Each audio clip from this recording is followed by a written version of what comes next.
Chapter 24. Sargon gently knocked on Basil's door. It was 11 p.m. sharp. The hefty wooden door creaked open, and he poked his head through. Anyone home? Oh, come in, Uncle. Basil's voice echoed out from the bathroom.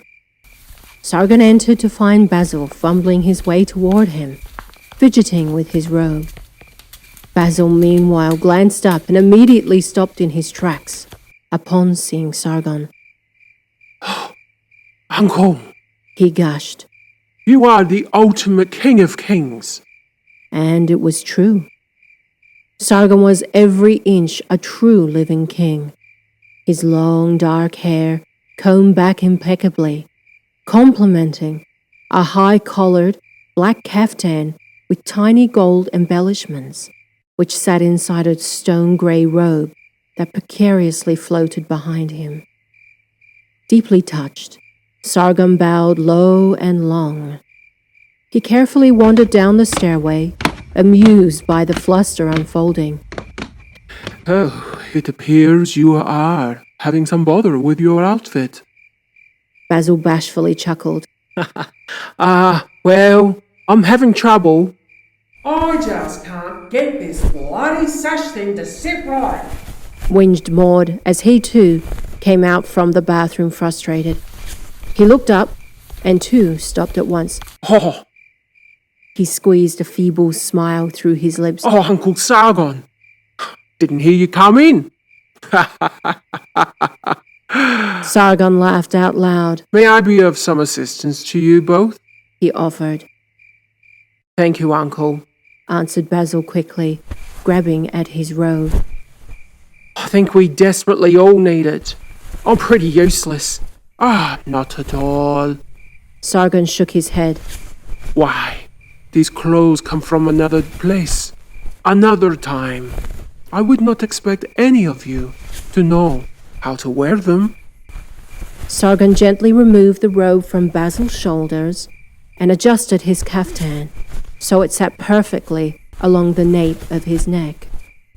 He brushed Basil's black wavy locks out of the collar and grabbed the burgundy sash from the floor, tying a figure-8 knot effortlessly around his waist, shifting the sash to the side. How did you do that? Maud cried, impressed. You make it look so easy. You have to let the clothes wear you, not you wear the clothes. Sargon surmised in one of his many trivial ways. He draped Basil's robe over his shoulders, eventually standing back, nodding with approval. You are soft on the eyes, my nephew. No doubt stirring all the fine women on this planet. Basil bashfully chuckled and glanced at Maud. I think you'll find that's more the forte, Uncle. Not mine. Maud gave Basil a meek smile. Trust me. He said, watching Sargon tie his sash. I have to work harder than him, Uncle Sargon. Yes, I have my tactics, but he doesn't need any. He doesn't even realize how easy he has it. He shot Basil a cold glance. But he misses most opportunities.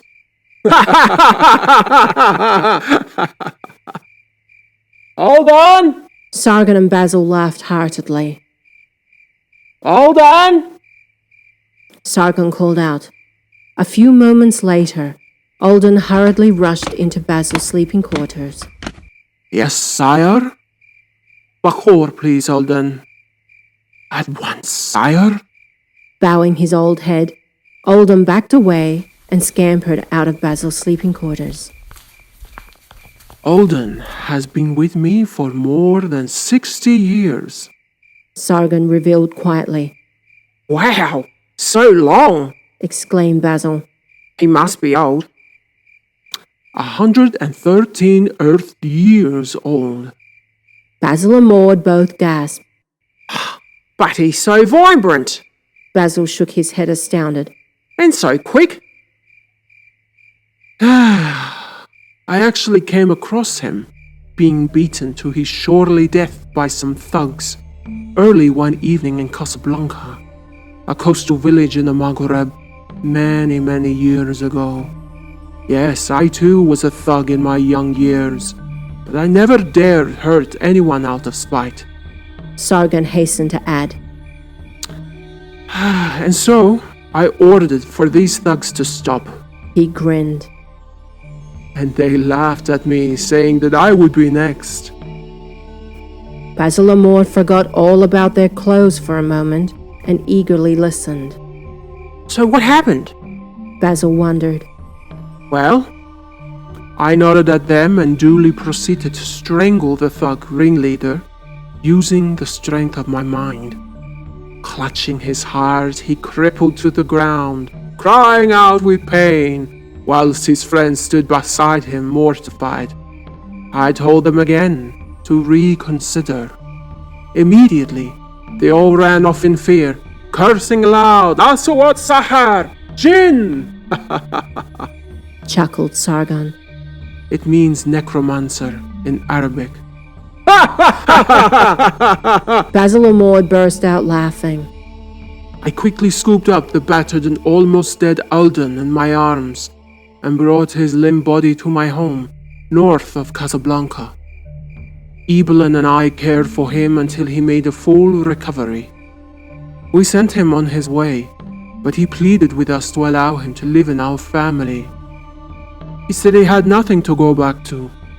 And of course, as the story goes, he has been with us ever since. Sargon watched Alden step down the stairs with copious amounts of aromatic smoke, bellowing out from decorated wooden burners. He has a good life, Sargon murmured. We told him to enjoy his later years, but he is adamant to continue to serve us. And you know, he is a Berber, descending from the Almohad dynasty. Strong blood. Who they? Quizzed Basil.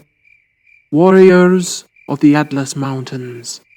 That, indeed, was a time of great power amongst the Berbers, conquering most of the Maghreb. Sargon paused, looking amused, glancing at the fascinated, yet perplexed faces of Basil and Maud.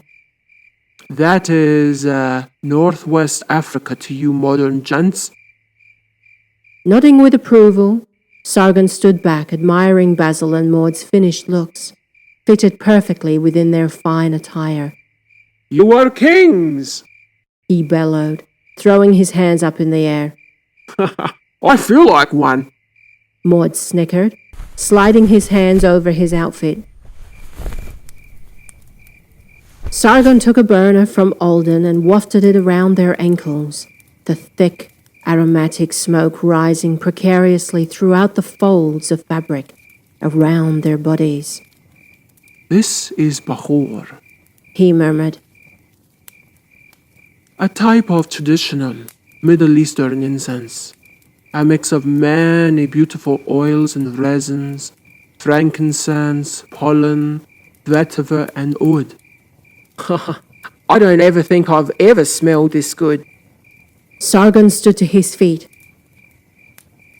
Are we ready, gentlemen? He smiled. Ah, we are.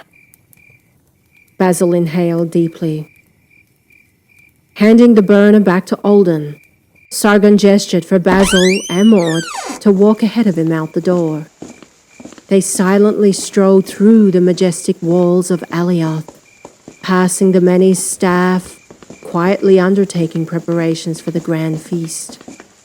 The staff glimpsed the three of them walking toward them and instantly stopped what they were doing and bowed. Carry on. Sargon nodded as he glided past them. They eventually made their way outside and up those damp stairs throughout the gardens, quietly slipping into Sargon's ornate study. Basil could still smell the myrrh in the air from the night before as they wandered through. Oh, wow! Whoa! This place is amazing! Maud gasped, his shadow dancing along the floor-length panorama of the dark rolling seas. He glimpsed the armoire full of alcohol. Ha! Now that looks like my kind of treat. Welcome to my study. Sargon murmured. Ha! Didn't know you liked the stiff drink, Uncle Sargon. We blended starfolk enjoy the fermented beverages of the earthly world as well, you know. Sargon winked, reaching a set of wooden French doors. Oh no. Maud muttered, beginning to feel his nerves creep up on him, glancing at the masonry arch bridge through the glass. Whatever is the matter, my friend? Sargon asked with a hint of amusement. We're gonna walk across that? Maud glared at the bridge, towering over the dark seas and plunging down into nothingness. Oh, Maud, come on. Moaned Basil, rolling his eyes impatiently. Afraid of heights, son? Sargon chuckled, glancing over his shoulder and pushing open the mammoth doors. A huge gush of warm, salty wind blasted through. I am when there's nothing but air beneath me! Maud shouted through the whipping winds, stealing his words. You are in safe hands, son! Sargon cried with a huge grin. Have no fear. Come, let us walk together. The gush of warm, balmy air stung Basil's lungs as he stood, admiring the gorgeous sight of Sargon's observatory in the distance. And to get to it, one needed to cross that quarter-mile bridge, perched high above the rolling seas below. Beautiful evening, is it not? Shouted Sargon, walking beside Basil and Maud with his arms tucked inside the sleeves of his robe. Maud, feeling bold for just a moment, peered over the side of the bridge. Ah! He shrieked, violently jerking back and buckling at the knees, getting lost within the purple wisteria that wound around the whole length of the stone railing. Now why would you go and do that? Basil scolded, grabbing him by the arm. Meanwhile, Sargon was in tears laughing. Oh dear Maud! He cried, patting him on the back affectionately. This bridge will be the least of your problems one of these days. Basil and Maud both glanced at Sargon simultaneously, hinting the seriousness to his words. Needless to say, they all crossed the remainder of the bridge in silence.